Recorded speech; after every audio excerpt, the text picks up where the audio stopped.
보여지지는 않습니다. 1차 고비가 왔다. 예. 누구의? 지금 안철수 후보에. 어허, 1차 왜냐하면, 고비가 왔다. 아니, 올라가자마자 바로 고비가 와요? 예, 왔습니다. 그러니까, 대선 대통령은 실력도 중요하지만 하늘이 만든다는 얘기도 있습니다. 운빨이 중요하다고 얘기하는데, 이게 만약에 지금 여러 가지 악재들이 쏟아지고 있습니다. 안철수 후보를 둘러싼 의혹들이 쏟아지고 있죠. 흔히 얘기해서, 경선 과정에서 렌터카를 이용해서 동원 경선 돈을 치르고 불법을 했다. 찻대기, 이른바. 예, 이른바 찻대기 렌터카 뭐 이용해서요. 그게 터졌고, 그 다음에 이제 조폭이 연루된 거 아니냐, 그 과정에서. 그 다음에 왜냐면 조직이 있으니까 실어 날릴 수 있고. 네, 그렇죠. 예? 그 다음에 이제 그 부인에 대한 교수 채용과 관련된 의혹이 제기되고 있고요. 예. 그 다음에 이제 오늘 갑자기 또 나온 게 신천지 의혹이 좀 터졌습니다. 그래요? 예, 과거에 이제 신천지가 새누리당과 연관성이 높다. 그리고 반기문 후보가 뜰 때도 신천지 의혹이 제기가 됐었는데, 이번에 또 이제 국민의당에서 나왔는데, 이건 또 내부 제보예요. 국민의당 강원도당에 수백 명의 신천지 그 회원들이 그 조직적으로 당원으로 가입했다. 이거를 내부 국민의당 내부에서 제보가 이루어졌습니다. 이야. 그래서 이게 연일 지금 계속 쏟아지고 있는데, 이게 만약에 일주일 뒤 정도에 만약에 쏟아졌다면 어떻게 보면 주말을 거치면서 안철수 후보가 문재인 후보를 역전할 수도 있는, 기세상 본다면 그런 가능성도 충분히 예견이 됐었는데, 지금 이제 어제 그제 오늘 이렇게 터지면서 상승세를 가로막는 요인이 발생했다. 예. 따라서 다음 주부터 일부 조정이 있을 가능성이 커 보인다. 저는 예. 그렇게 예측합니다. 이택수 대표님. 여러 가지 이제 네거티브 요인들이 이제 발생을 하고 있는데요. 예. 지금까지는 오로지 독야총총 혼자 달리고 있었던 네. 문재인 후보에 대한 1대3, 1대4로 그냥 집중포화를 그쪽으로 쏟아버렸잖아요. 네. 장장 5년 동안.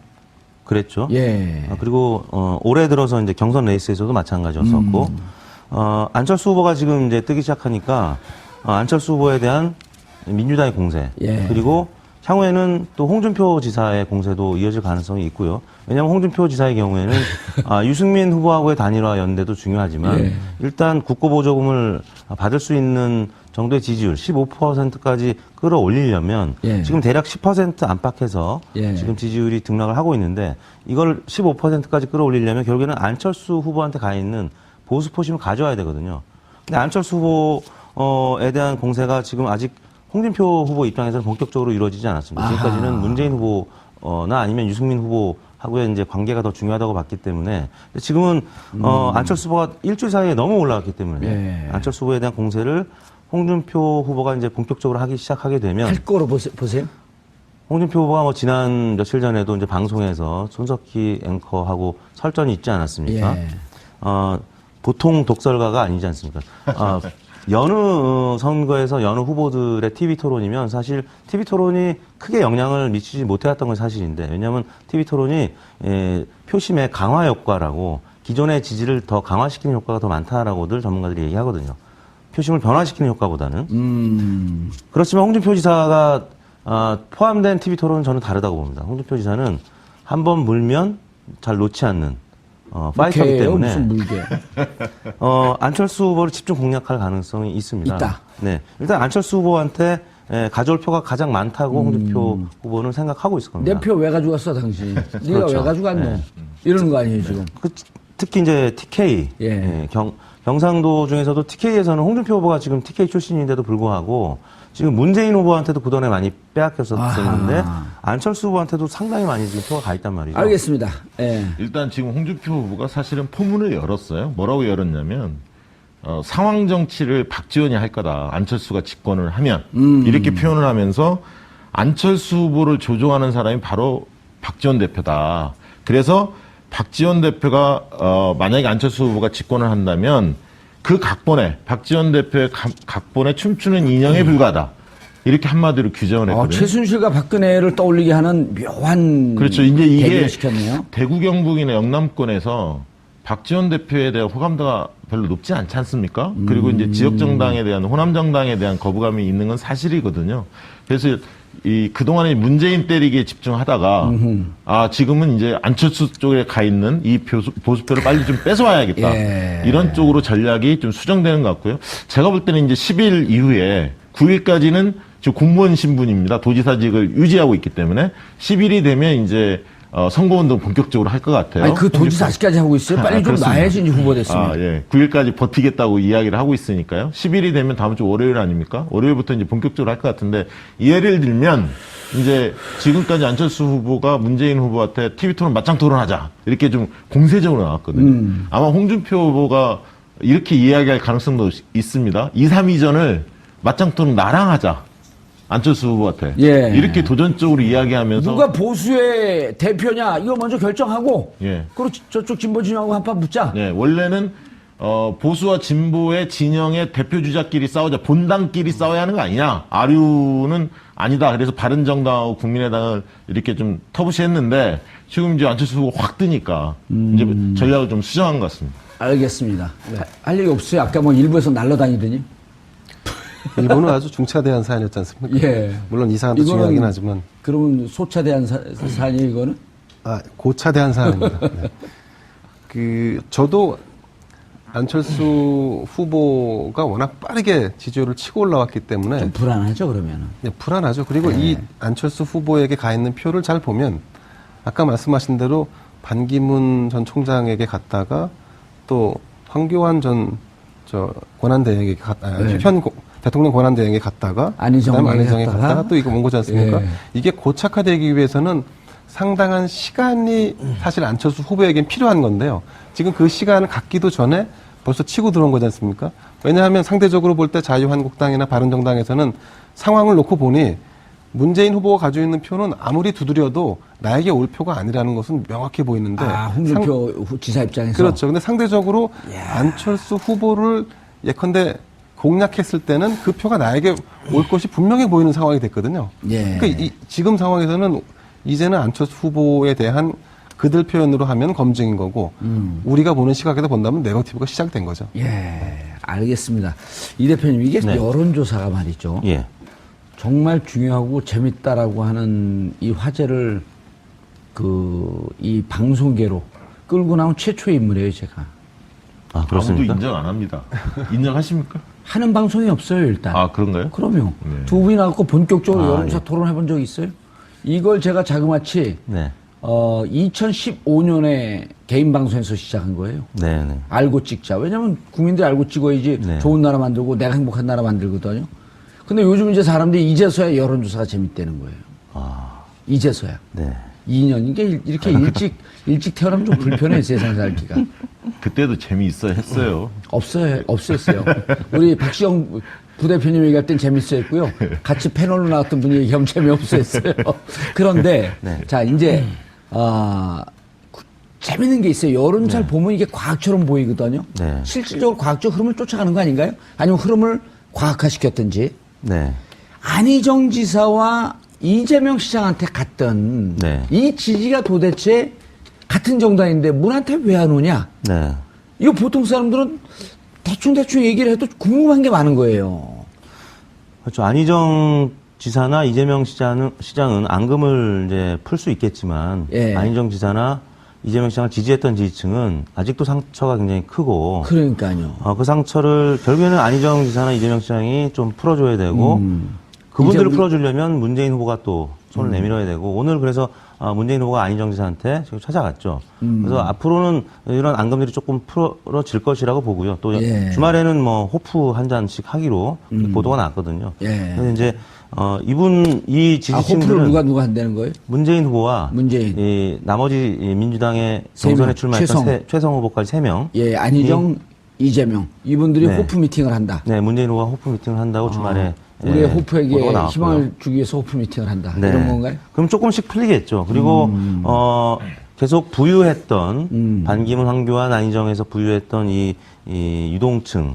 그래서 이제 고정 지지층이라고 아직은 볼 수가 없다라는 얘기이기 때문에 당내에서 그러니까 민주당 당내에서는 이거는 질소과자다 아니면 맥주 거품이다 계속 애써 이제 평가절하하고 있는데 실제 좀 지금까지 부유해 왔기 때문에 과연 이 지지층들이 문재인 홍준표 후보 쪽으로 다시 옮겨갈 가능성도 여전히 또 남아 있어서 예. 그래서 이제 문재인 후보 쪽에서는 평가절하하는 것인데요.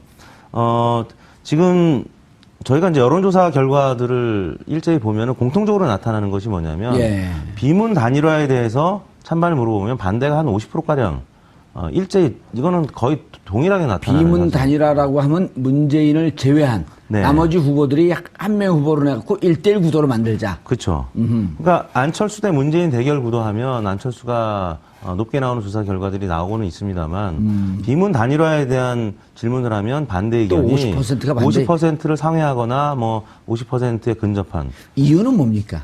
왜 명분이 반대는? 없다는 거죠. 왜냐하면 이번 뭐 잡탕 만드는 거냐? 보통은 이제 대통령 선거가 전망형 투표, 그러니까 예. 미래를 보고 정책과 비전을 보고 투표하는데 이번 대선 같은 경우는 박근혜 대통령을 심판하는 그런 그리고 새누리당 정권 심판하는 패권력 투표에 가까운 그런 선거이기 때문에 예. 그래서 이런 비문 단일화에 질문을 반대가 하면 50%쯤 된다. 비문 그러니까 인위적인 예. 인물을 두고 반대하는 그것은 명분이 없다라고 보는 거죠. 그래서 예. 그래서 이제 안철수 전 대표를 지지하는 지지층이 다소 흔들릴 수 있다라는 어떤 징표가 되는 질문이기 때문에 그래서 이제 고정 지지층일지는 조금 더 지켜봐야 될 것 같고 예. 그럼에도 불구하고 이제 워낙 박빙으로 지금 붙어 있고 또 일제히 보수 언론과 또 종편 방송이 안철수 전 대표에 대해서 굉장히 집중 조명을 하고 있고 문재인 후보에 대해서는 굉장히 부정적인 기사들을 최근 며칠 예. 동안은 많이 쏟아냈기 때문에 예. 지지율이 굉장히 지금 접전을 벌이고 있는 거죠. 예, 알겠습니다. 예. 예, 앞으로 이제 쟁점이 될 보충할 게 게. 좀 있나요? 제가 다른 질문이 좀 있는데. 예, 말씀하시죠. 다 알아요? 다 대답할 수 있어요? 네. 알겠습니다. 뭐냐면 이제 네거티브인데, 네. 결국은 지금 이제 문재인 후보가 약 4년 동안 네거티브나 혹은 검증으로 시달렸단 말이에요. 네. 그리고 실질적으로 그게 많은 분들이 전문가들이 모여서 얘기하게 되면은 제가 다른 방송을 안 보는 이유가 전문가들이 이 말은 나오는데 네. 깊게 고민하지 않은 얘기들이 많이 나와요. 귀추가 주목된다. 네. 지켜볼 일이다. 지켜볼 거면 자기들 얘기를 왜 들어요? 그냥 혼자 집에 있으면 되지. 네. 그래서 분명하게 요 흐름에 대해서 정말 깊게 고민한 듯한 내용들이 좀 나가주면 네. 시청자분들이 판단의 근거가 되거든요. 네. 그러니까, 그런데 네. 여론조사마다 들쭉날쭉해.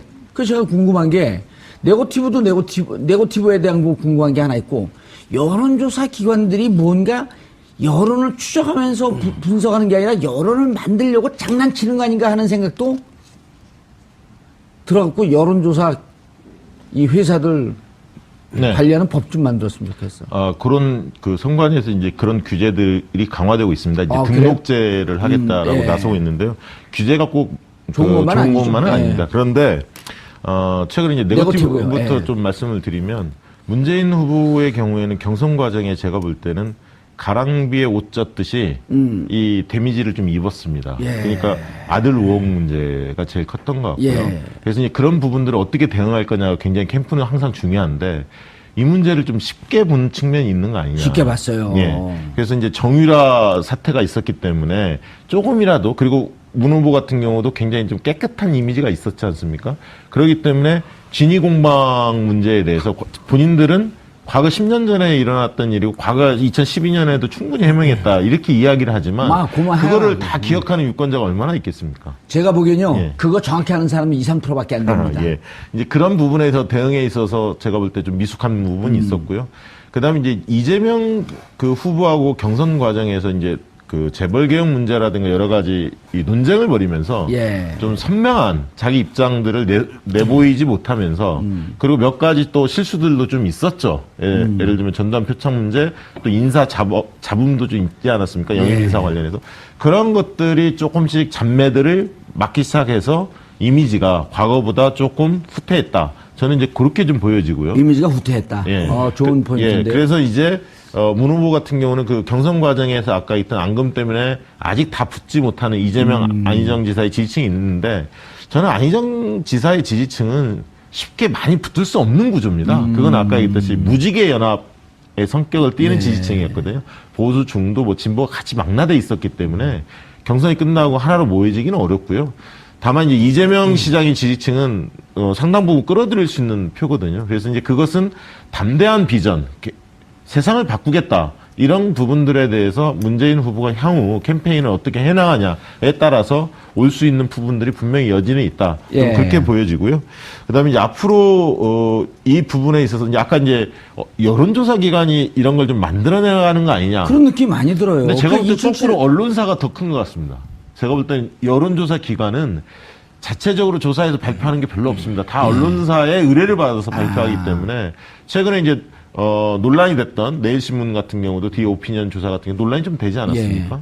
이제 그런 조사의 경우에서도 저희가 볼 때는 문제가 좀 있었다라고 보여집니다. 과거에 6, 7년 전에 주로 사용했던 유선 전화할 때 KT 등재 DB를 사용했는데 그 뒤는 다 RDD로 바뀌어가고 있었거든요. 근데 무슨 과거의 말인지 방식을 몰라요. 좀 예. 고집을 해서 내일신문에서 조사한 게 1대1 구도에서 안철수가 이기는 걸로 나왔잖아요. 그렇죠. 안철수 후보가. 그게 네. 무슨 방식으로 했다고요? KT. 등재 DB라고 유선 조사를 40%를 섞었는데 유선 전화로. 예, 그다음에 인터넷 조사를 60% 섞었는데 예. 이 40% 유선 전화 조사가 2010년 이후에는 다 임의 전화 걸기라는 방식인 RDD 방식으로 바뀌었거든요. 예. 모든 언론사들이. 예. 근데 과거의 방식으로 하다 보니까 과거의 방식은 어떤 방식이었는데요? 그 KT 등재 DB라 해서 인명부 전화번호부에 있는 사람들만 대상으로 조사하는 거죠. 근데 비등재 가구가 굉장히 많아졌거든요. 그냥 무작위로 돌렸어야 되는데 그렇습니다. 그 KT 등재된 번호만 갖고 하다 보니까 예, 그러니까 이제 민주당 지지도 자체가 그 당시에 3월, 4월 달에 조사한 걸 보면 다른 조사 기관에 비해서 한 15% 이상은 낮게 나오는 거죠. 내신문 조사가. 그럼 안철수 지지도 상대적으로 15% 정도 낮게 평가될 네. 수 있는 구조다. 그런 것들이 풍선 효과를 만든 측면도 분명히 있습니다. 예. 사실은 근데 언론이 언론의 문제 중에 예. 우리 김대영 기자가 몸담고 있는 조선일보는 어떤가요? 노코멘트 하겠습니다. 예. 코멘트 한번 조선일보는 최근 보내려고 들어서 했어요. 여론사를 발표한 게 없었기 때문에 굳이 이제 사례를 들 수는 없을 것 같고요. 예. 일단 내일신문 디오피니언 이 조사는 이제 2015년 11월부터 그 전에 RDD 방식으로 하다가 2015년 11월부터 KT 등재 방식. 네, KT 등재 그것도 2012년 이전에 발표된 전화번호부에서 왜 그렇게 하거든요. 바꿨죠? 그건 이제 비용의 문제일 것 같습니다. 왜냐하면 전화번호부 등재 가구로 조사를 하면 응답률이 20%가 넘게 나와요. 근데 그렇지 않은 경우는 10%대입니까? 10% 이상이 응답률이 높게 나오니까 고의적으로 그렇게 한 건 아니고 비용 네, 때문에 비용 그랬을 절감 것이다. 때문에 아마 그렇게 한 것 같습니다. 두 번째는 인터넷 패널 조사도 비용이 ARS 조사만큼 비용이 저렴하거든요. 그러니까 내일신문은 비용 절감 차원에서 아마 이 방식을 쓴 것 같은데 그동안에는 요즘 이 사실은 방식을 다른 여론조사 기관 안 쓴다는 거죠. 거의 안 쓰죠. 거의 안 씁니다. 거의 안 언론사에서 쓰고 쓰는 데는 없습니다. 등재 가구만 쓴 거는 유일하게 내일신문이 그럼 거의 안 쓰는 게 아니라 아예 안 쓰는 거네요. 아예 안 근데 쓰는 거죠. 문제는 이렇게 조사하면 어떻게 결과가 나온다는 거를 조사회사에 일하는 사람은 다 알고 있습니다. 그래요? 그래서 나름은 인터넷 대답을 패널 하세요. 조사. 대답을 하세요. 그래요, 안 그렇죠. 그래요? 등재 가구는 예. 저희 리얼미터도 일부가 반영이 돼 있습니다. 왜냐하면 등재 가구를 쓰는 유선전화 가구가 엄연히 있기 때문에 저희는 일부는 쓰지만. 한 10% 정도만 아마 등재 가구일 거예요. 근데 유선전화가 여기는 40%. 10%밖에 안 되고 그 중에서도 그러니까 저희는 한 5%밖에 안 되겠네요. 근데 이 등재 가구만 조사하면 안철수나 혹은 홍준표나 굉장히 높게 나옵니다. 보수 표심이 높게 나와요. 알겠습니다. 네. 예. 그렇기 때문에 이 방법을 쓴 거는 조금은 문제가 있는데 인터넷 패널 방식으로 이제 보완을 하려고 했던 거죠. 왜냐하면 인터넷 패널은 다소 또 진보적으로 나올 수 있기 때문에. 다만 인터넷 패널 조사는 무응답층이 많아서 또 민주당 지지율이 좀 낮게 나오는 경향이 있습니다. 예. 그러니까 여러모로 민주당 입장에서는 내일신문 조사가 불리하다. 좀 불리하니까 문제 제기를 할 수도 있는데 법적으로는 문제가 안 돼요. 알겠습니다. 네. 조선 일보를 한번 슬쩍 치고 넘어가려고 했더니 조사를 안 했나 보네요, 요즘. 회사가 좀 어려운가요, 경영 상태가? 아니 뭐 여론의 추이를 반영하는 거는 뭐 여타 언론사도 다 하고 예, TV 있고요. 조선 예. 또 최근에 곤혹한 사정도 경험을 했고 잘 모르시나요? 글쎄 뭐 금시초문입니다. 그게 뭐 주간 조선이니까 잘 모르실 수도 있겠죠. 예, 아니 예, 금시초문입니다. 네. 자, 여론조사가요. 아까 이제 지금 네거티브 얘기하다 말았는데 네거티브하고 검증은 종이 한 장 차이예요. 보는 시각에 따라 다른 거겠죠. 예. 그런데 지금 이제 안철수 후보가 조폭 차떼기 문제. 조폭은 정확하게 하면 4개입니다. 네. 차떼기 문제. 그다음 조폭과 함께 사진 찍힌 문제. 그다음에 부인 대학교 교수로 채용되는 문제. 그다음 신천지 연루설. 이런 게 영향을 미칠까요?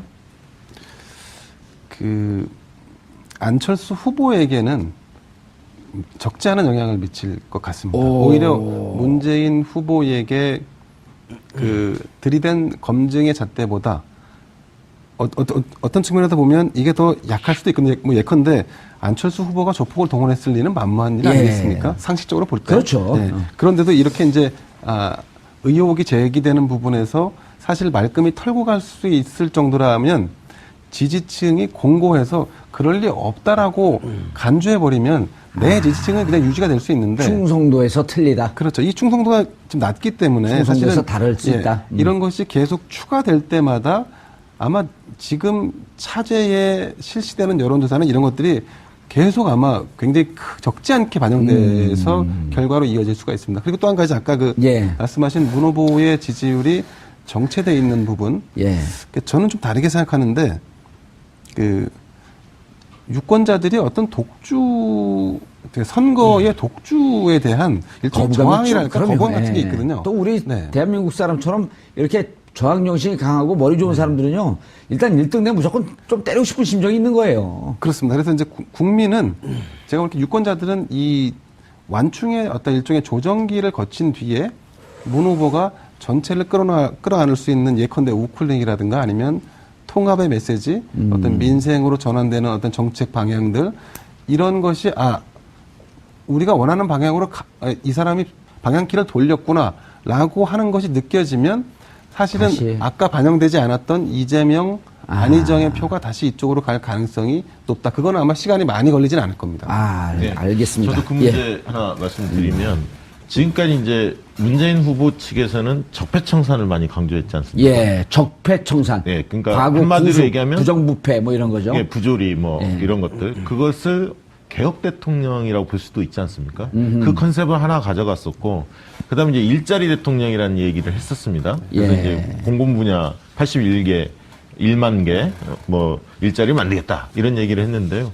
그다음에 이제 최근에 나온 얘기가 내 삶을 바꿀 정권 교체 이런 표현들을 쓰기 시작합니다. 그건 좀 오네요, 가슴에. 예, 그건 무슨 얘기냐면 민생 문제를 중심으로 좀 다루겠다. 그래서 정권 교체가 바뀌면 구체적으로 뭐 생활비를 좀 절감을 한다든가, 뭐 일자리가 좀 늘어난다든가, 구체적으로 피부에 와닿는 것을 준비하는 것 같습니다. 그것이 과연 유권자들이 흥미롭게 느낄 만한 그런 어떤 파격적인 공약이 과연 나올지 그런 부분이 좀 관전 포인트고요. 두 번째는 싸움의 양상이 안철수 후보하고 문재인 후보와의 싸움의 양상이 과연 안철수 후보가 잡는 게 정권 교체에 맞느냐? 이 문제 가지고 아마 전선이 형성될 가능성이 많습니다. 정권 교체를 바라는 국민들의 요구는 60%가 넘어가는데 만약 안철수 후보가 정권을 잡는 대통령이 된다고 한다면 이게 정권 교체일까? 왜냐하면 현실적으로 보수층의 지지를 받고 지금 안철수 후보가 굉장히 급상승을 했단 말이죠. 20% 이상 올랐죠. 그렇죠. 근데 이제 진보층에서는 문재인 후보를 밀고 있고 중도층은 지금 팽팽하게 맞서고 있습니다. 근데 지금 구전에서는 어떻게 부딪히고 있냐면 호남에서 안철수 후보를 지지하는 국민의당 쪽에서는 호남 정부 만들자, 호남 정권 만들자 이렇게 이야기를 하고 있습니다. 그다음에 이제 민주당 쪽 이쪽은 어떻게 대응을 하고 있냐면 안철수가 집권하면 남 좋은 일 시키는 거 아니냐. 남 좋은 일이요? 예, 그러니까 영남권에 예를 들면 새누리당 과거에 이 세력 좋은 일 시키는 거 아니냐.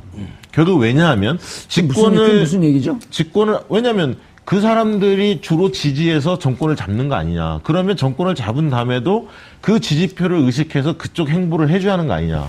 자유한국당하고 연대나 연정을 할 수 있겠다. 아니 그러니까 그게 지금 대선 전에 연정을 하지 않죠. 그 지지층을 그 이후에. 받아서 당선이 되기 때문에 그 이후에 아하. 40석밖에 안 되기 때문에 미니 정당, 소수 정당 아닙니까? 그러면 끌고 나가려면 누군가는 연대를 해야 하는데 내용적으로 예. 그게 민주당하고 할 거냐, 아니면 자유한국당이나 바른정당하고 할 거냐에 대한 입장을 요구받게 돼 있습니다. 그런데 싸웠던 민주당하고는 할 수는 없을 거 아니에요. 아니 그러면 왜 그런 국민의당을 찍을까에 대한 답을 못 주죠.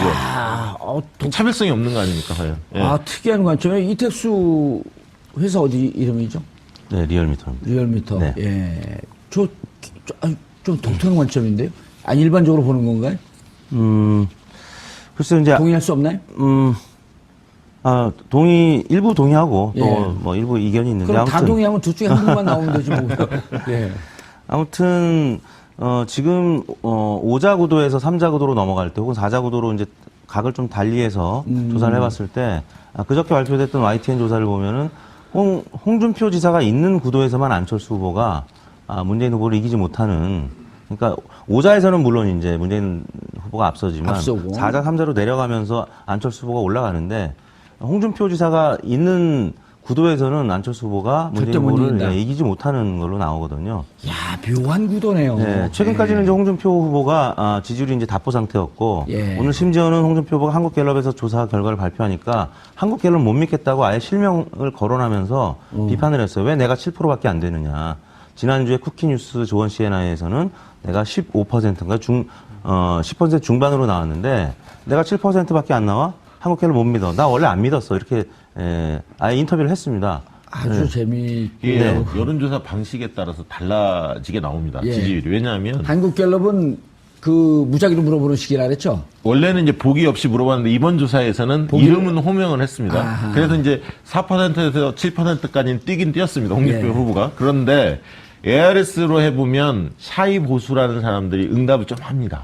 그래서 홍준표 지사가 10%를 넘어가요.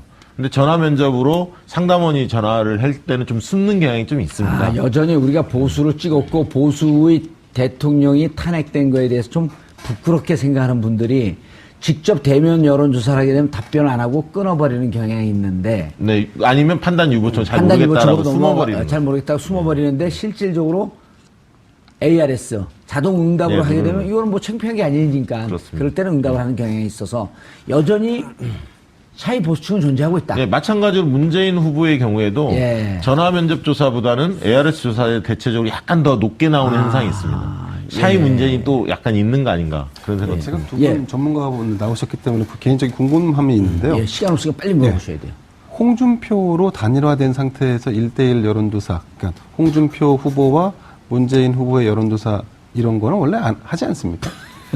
그러니까 그것도 할 수가 있는데 홍준표 지사의 지지도가 어느 정도 올랐을 때는 그런 조사를 할 겁니다. 근데 지금은 그러나 양강 예를 들면 한 쪽으로 20%를 육박한다든가 이러면 충분히 그 가능성도 있기 때문에 할 수 이게 있는데 중요한 지금이 포인트, 아니어서 중요한 예. 포인트라고 생각하는데 어쨌든 그 아까 말씀드린 대로 지지율이 다시 출렁거리고 있기 때문에 네. 지금 이제 문재인 후보가 다소 다음 주 되면 이제 지지율이 올라가고 안철수 후보가 조금 내려가는 현상이 이제 네. 나타날 걸로 예상이 되는데 그렇게 되면 우리가 죽었던 카드라고 생각하는 단일화라든가 아니면 연대가 그 불씨가 다시 살아날 수 있거든요. 그럼 살아난다는 전제 하에 볼 때 홍준표 후보나 유승민 후보로 단일화가 돼도 같은 거의 비등한 지지율이 나온다고 한다 그러면 그건 좀 양상이 좀 다른 게 전개될 수 있다라고 근데 보기 제가 때문에 아까 그런 이제 말씀을 말씀입니다. 드렸지만 이번 대선이 회고적 투표, 그러니까 박근혜 정부를 심판하는 투표이기 때문에 그리고 촛불이 예. 만들어낸 선거 아니에요? 네네. 그래서 홍준표, 유승민 두 후보는 사실 확장성이 굉장히 제한적이라는 거죠. 그래서 과거에 유사한 조사를 했을 때 격차가 좀 더 벌어졌었고 그럼에도 불구하고 홍준표 지사는 확장 가능성은 조금은 있습니다. 왜냐하면 한국당 지지율이 대략 10에서 15% 나오고 있는데 본인 지지율은 지금 7%, 9%로 예. 좀 줄어들어 있기 때문에 그리고 그 일부가 안철수 후보한테 가 있기 때문에 그런데 이제 홍준표 지사가 최근 들어서는 친박을 껴안기 시작했습니다. 친박 진영한테 러브콜을 보내고 박근혜 대통령한테도 좀 우호적인 지금 멘트를 하고 있기 때문에 그러면 이제 10에서 15%로 조금 확장할 수 있겠죠. 그러면 그 표는 어디서 오느냐? 안철수 후보 쪽에서 올 가능성이 문재인 후보 쪽에서 올 가능성보다 크기 때문에 예. 그렇다면 홍준표 지사가 예를 들어서 한 10에서 15% 사이의 지지율을 갖는다면 그러면 국고보조금 가질 수 있는 정도로 올라갈 수 있기 때문에 그때는- 그러면 이제 끝까지 완주할 가능성이 있는 거죠. 알겠습니다.